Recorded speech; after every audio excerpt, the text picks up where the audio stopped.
Sudah bergabung CEO sekaligus founder Yayasan Nata Satwa Nusantara, Davina Veronica. Selamat malam, Mbak Davina. Selamat malam. Ya, Mbak Davina, apa yang disaksikan ini menuai banyak protes termasuk dari Anda yang bisa disebutkan animal defender. Apa catatan Anda mengenai kasus ini? Kejadian yang sudah terjadi sangat memprihatinkan ya, dan it's so unacceptable for all of us, terutama para pecinta hewan. Kami tidak terima apa yang terjadi karena sebenarnya itu bisa ditangani dengan lebih berperi ke makhluk hidupan. Gitu. Jadi kami sangat menyayangkan proses penanganan yang tidak sesuai dengan SOP, karena harusnya bisa dilakukan dengan lebih baik dan tidak menyebabkan anjing itu sampai mati.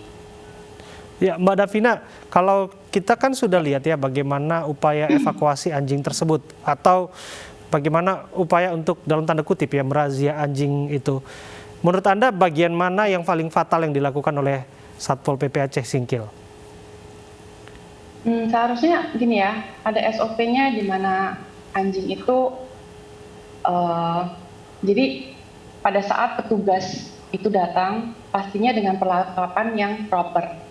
Ya, ada kandang, ada tali, bahkan misalnya petugas itu pun takut digigit atau takut ada insiden di mana anjing itu menyerang, dia itu melindungi dirinya dengan membawa sarung tangan yang kayak punya polisi itu, kalau misalnya lagi melatih anjing ya, itu kan ada sarung yang ada busanya kan, itu harus punya alat-alat yang proper, kandang yang proper, dan juga sikap dalam persuasif untuk menangkap anjing itu diperlukan gitu loh. Jadi tidak membuat anjing itu ketakutan, tidak membuat anjing itu merasa terancam, tidak membuat anjing itu merasa dia bingung gitu loh. Jadi ada step-stepnya, gitu, ada SOP-nya, ada langkah-langkah yang harus ditempuh.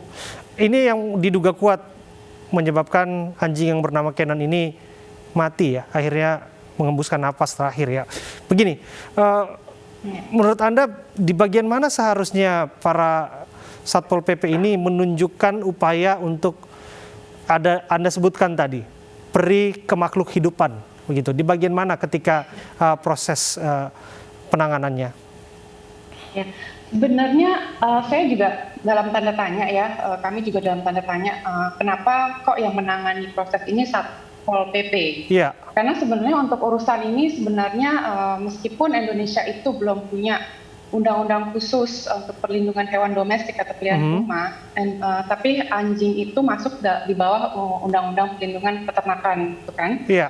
Jadi harusnya ini ada Disnak, ada dinas peternakan yang mendampingi. Setidaknya mereka punya keahlian untuk menangani kasus ini, begitu ya? Betul, ada keahlian, ada punya istilahnya orang-orang yang kompeten dalam menangani penangkapan seekor hewan, gitu. Jadi pertama ya itu, kami bingung kenapa Satpol PP yang menangani ini gitu. Dan kalaupun Satpol PP harusnya didampingi oleh orang dari Disnak. Atas nama penertiban bahwa di Pulau Banyak itu di sekitar pantai itu tidak boleh ada anjing atau babi, ini bagian dari aturan daerah. Bagaimana Anda menilainya? Kenapa tadi ini kan ada atas nama penertiban wisata halal. Betul ya, kaitannya dengan wisata halal, kemudian ada surat edarannya tidak boleh ada anjing di sekitar pantai dan tentu dilakukan penertiban. Bagaimana Anda menilai sampai pada akhirnya penertiban yang berujung kematian anjingnya? Sebenarnya kita harus tahu dulu definisi wisata halal itu apa ya, karena jangan sampai salah kaprah gitu loh. Ini dia gitu yang harus disosialisasikan dan harus disebarluaskan kepada masyarakat Indonesia tentang konsep wisata halal ini. Apakah sebuah wisata halal itu juga tidak boleh ada makhluk hidup lain berkeliaran di tempat wisata atau bagaimana gitu loh. Setahu saya wisata halal itu menyediakan layanan atau fasilitas khusus untuk wisatawan muslim. Jadi ada seperti makanan halal, tempat untuk beribadah, lalu pokoknya fasilitas untuk wisatawan yang beragama Islam, gitu kan.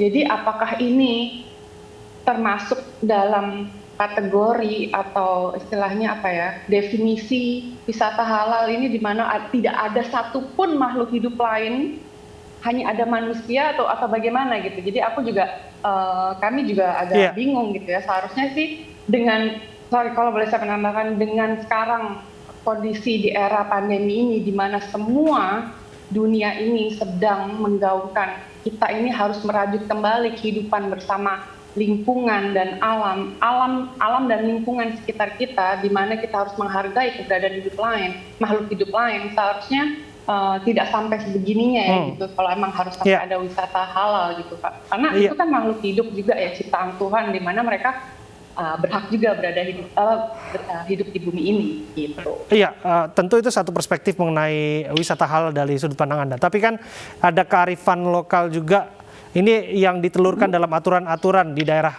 tersebut untuk memastikan bahwa setiap pengunjung, setiap wisatawan, baik itu lokal, domestik, antar pulau, bahkan termasuk mancanegara, tidak terganggu sebetulnya dengan misalnya ada anjing yang berkeliaran dan lain sebagainya kan sebetulnya. Tapi tentu saja bahwa anjing itu dievakuasi sampai meninggal dunia, anjing itu ditertibkan sampai pada akhirnya tanpa berperi ke makhluk hidupan, itu menjadi catatan ya yang harus nampaknya penting untuk didalami. Balik lagi itu ke SOP sih, balik lagi itu ada penanganan yang sebenarnya lebih baik yang bisa dilakukan sehingga tidak menyebabkan kematian kepada si hewan gitu. Ini kan berarti menunjukkan bahwa orang yang mengambil itu tidak mempunyai keahlian dalam menangani seekor hewan gitu. Jadi balik lagi kita ke SOP. Gitu. Apa yang akan dilakukan oleh kelompok pecinta binatang? Tentu protes di media sosial secara terbuka itu sudah dilakukan, tapi barangkali ada upaya hukum untuk memastikan bahwa hal-hal seperti ini tidak boleh diremehkan. Hak untuk hidup itu bukan hanya manusia saja, tapi ada binatang yang punya hak untuk hidup di sana, termasuk bagaimana memperlakukan mereka dalam tanda kutip ya, dengan cara-cara beradab. Ya, jadi kami pada saat ini sedang mengumpulkan bukti dan fakta yang ada. Kami sedang investigasi, belum ada langkah yang gimana-gimana dulu. Kami sedang mengirim tim kami ke sana. Jadi kami yayasan dan organisasi pecinta hewan dan kesejahteraan hewan di seluruh Indonesia, kami bersatu dan kami mengirimkan salah satu tim teman kami, dan saya juga mengirimkan tim saya untuk ke lokasi, ke Aceh, untuk melakukan investigasi dan mengumpulkan data dan fakta yang ada. Dari situ kami kaji, dari situ baru kami akan melangkah. Gitu. Terima kasih Mbak Davina atas waktu Anda. Kita berharap apapun upaya Anda untuk memastikan seluruh binatang mendapatkan hak-haknya, tentu saja itu terus dilakukannya sebagai upaya Anda sebagai aktivis pelindung hewan. Dan